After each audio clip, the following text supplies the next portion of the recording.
there, and welcome.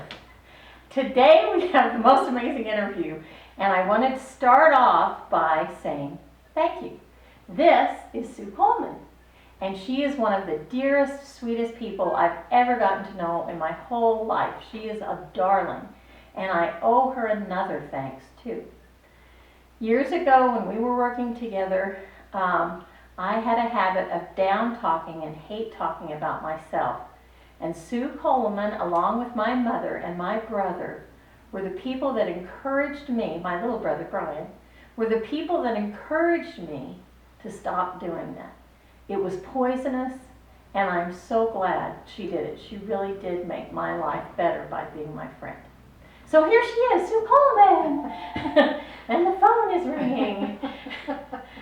It's going to ring all the time. Oh, I know. I heard it. Okay, so let's talk. Okay.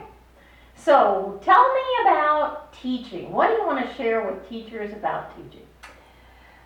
Oh, enjoy the journey for one thing. My last year of teaching was absolutely my best year, or Really? one of my best, yes. And I'm glad that was the year that I ended on, because my students were amazing. Just the whole year went great. Awesome.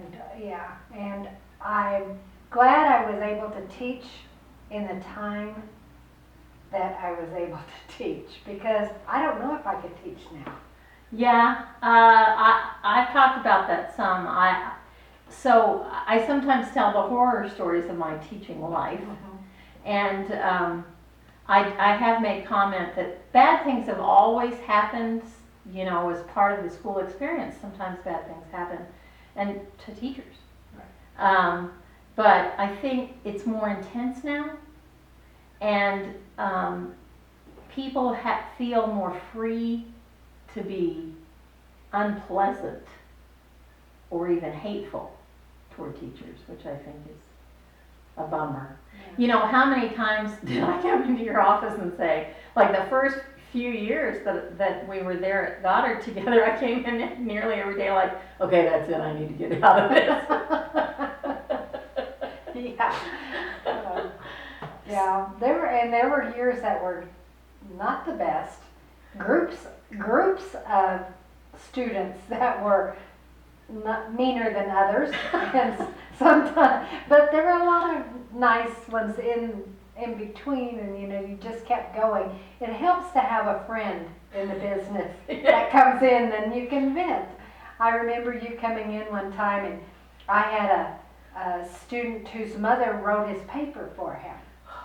And I was sitting there at the computer, and I was going to type and say, I know your son didn't write this, blah, blah.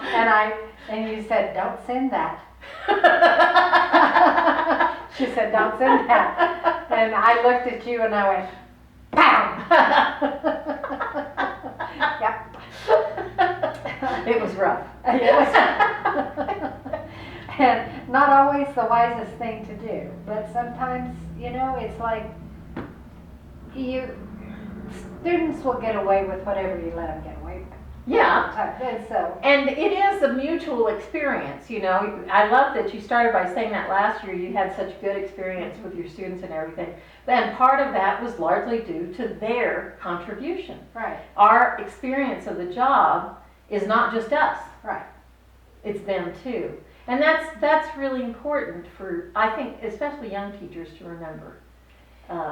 Well, one of my best memories is when we would get together in the hallway and sing between the changing of classes, and the students would stop and sing with us. Yeah. I think that kind of helped them to understand that we were people. Yeah. And we had a good time together, and,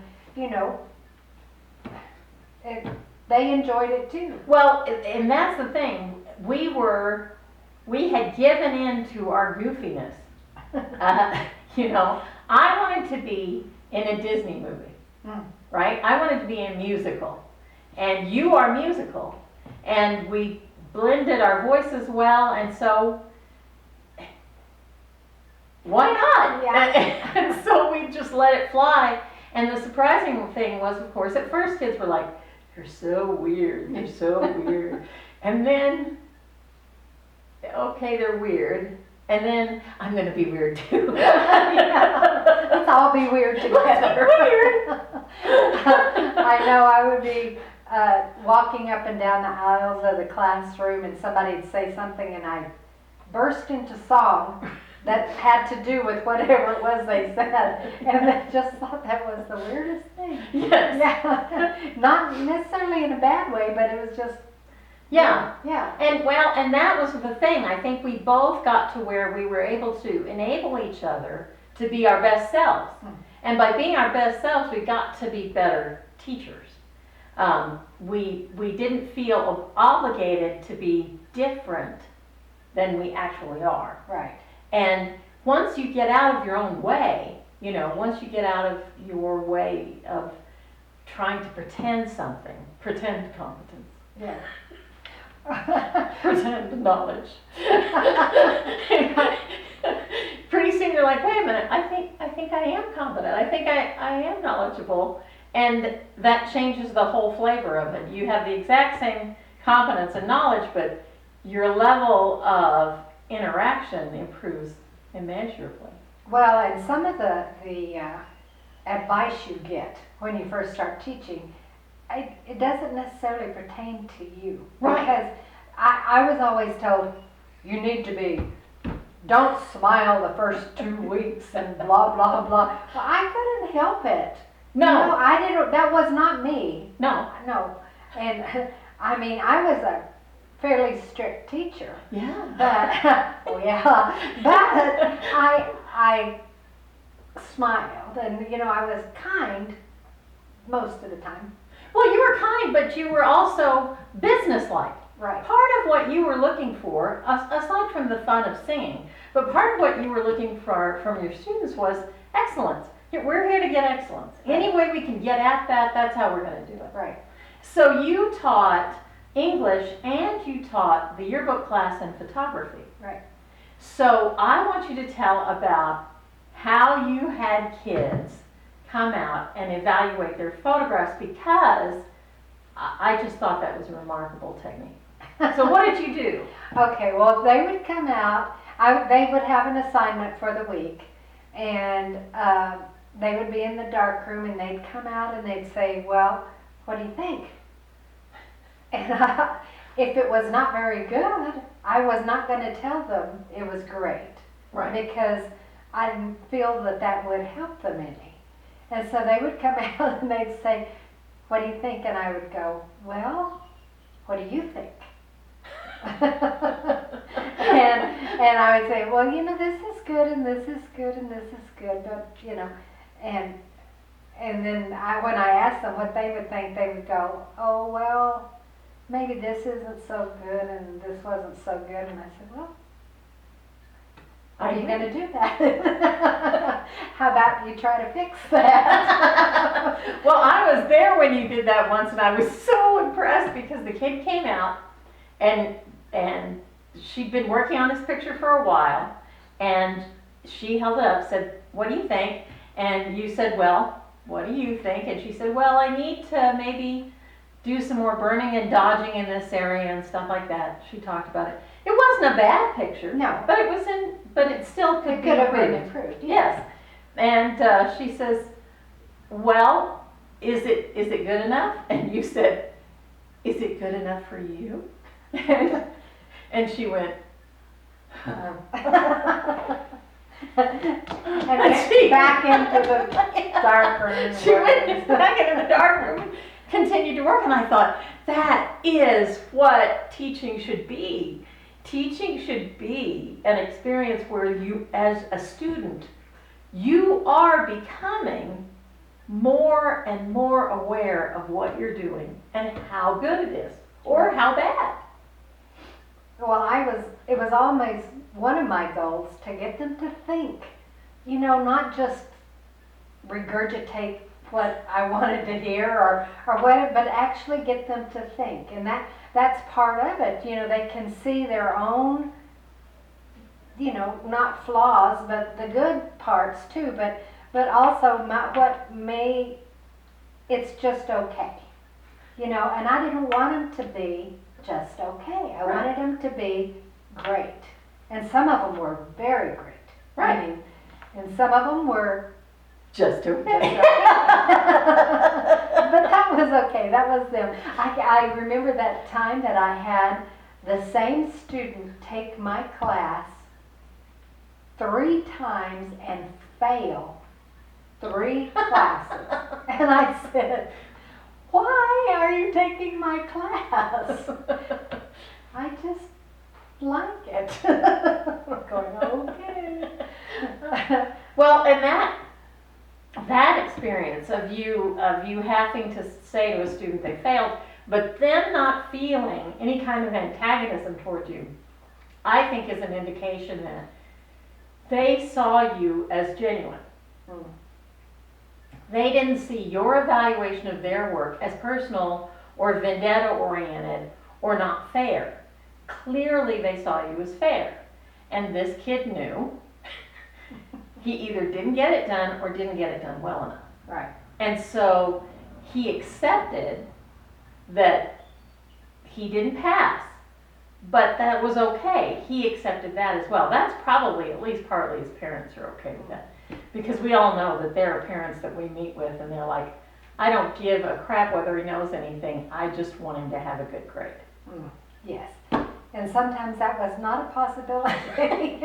I said, I didn't give good grades. You had to earn the good grades. Yeah. And I had plenty of students that did earn them, but they had to work for it. I mean, I don't think that they're giving them anything that they didn't earn is a very good indication of an education. Well, and what it does is it devalues the work of students who really did earn it. So if you don't have some sort of evaluative technique that does differentiate the levels of excellence, then it devalues top performers. I agree. I don't think a student who does remarkable work, and you had students that did remarkable photography, and really worked to get there. Right. And were willing to go out on the edge to try to get there. And those students who did that and who fought for that experience, of course the product was a reward in itself. Right. But the grade shouldn't be just blanket. I never liked that. We had college classes like that where they would say, well, the class can get a B if you'll take a blanket grade. Did you ever have that? No. I had that offer, and I was like, no. That would have been my reaction. No. First of all, I work my butt off, and I don't want the same grade as that guy that just comes to class. Oh, I was worse. I get A's. Yes. Which of course is not true. I mean, I have my share of bad grades, but my attitude was always, no, I'm going to do better than you think I'm going to do. Right. It took a lot for me to give up that. Well, I had the horribleness. same reaction to when they first came out with pass and fail. Oh yeah. Yeah. Yeah. You could get a P or you could get an F, and it's like, no. I want something better. I don't want a P. I do want to pass, but not with a P. What does that mean? Yeah, what does that mean? Exactly. Well, and of course, now, we don't get graded on anything. Any grades you and I get, True. we give them to ourselves. Yeah, that's true. Unless we have a student that comes up and says, you know, because you were so creative in your teaching, I am now a successful artist. Right. Or I'm a successful screenwriter, or, you know, whatever. Those are our grades now. Yeah. Kind of. Yeah. Sort of. I mean, now this is where you and I are interestingly different. For me, as they graduated, it felt like I died. Oh. Because I would stop, for almost all of them, I would stop existing. Mm. You know, I would evaporate into ether and they'd never see me again. And I wasn't really interested in anything past that. There were a few students, though, that I kept in contact with, but I think you've been in contact with way more of your former students. I've been in contact with quite a few of them. Yeah, yeah. And it's so exciting to see what they've become. Not necessarily because of me, but some of them have said that it was my influence, and that's great, because there are times as a teacher that you don't know that you're making a difference in anything, really. And especially if you're raked over the coals by an administrator. We could have stories. Well, now okay, so that's an interesting thing. You and I both dealt with situations where we were in opposition to something an administrator was proposing or doing. Right. We both went through that. And how did we survive it is the question. Did we survive it really? I mean, what? Well, I guess we did. We're still here. Yeah, yeah. Well, that last run-in I had with An an administrator. administrator sent me out of the building. Right, I didn't leave teaching, but I left that school. right. Well, and I actually quit. I don't know if you remember that or not. No, I don't remember. Yes, when the subject of changing a student's grade came up, I actually turned in my resignation. And that was it? Well, eventually it came to pass that I wasn't ready to retire, and I didn't quit, but I got my job back. But I did, I mean, it was. I wasn't there for that. I don't think. You Was might I? have been. I don't know if I told you about it. Wow. Well, that's illegal. Illegal what? He can't make you change your grade. He could change it. That'd still be illegal. He could have his license pulled. Well, That one principal who did it in Albuquerque, they caught him and they pulled his license. Oh, He couldn't really? be a principal anymore. That's well, illegal. But you know, there was a registrar that left over that, who actually did. I mean,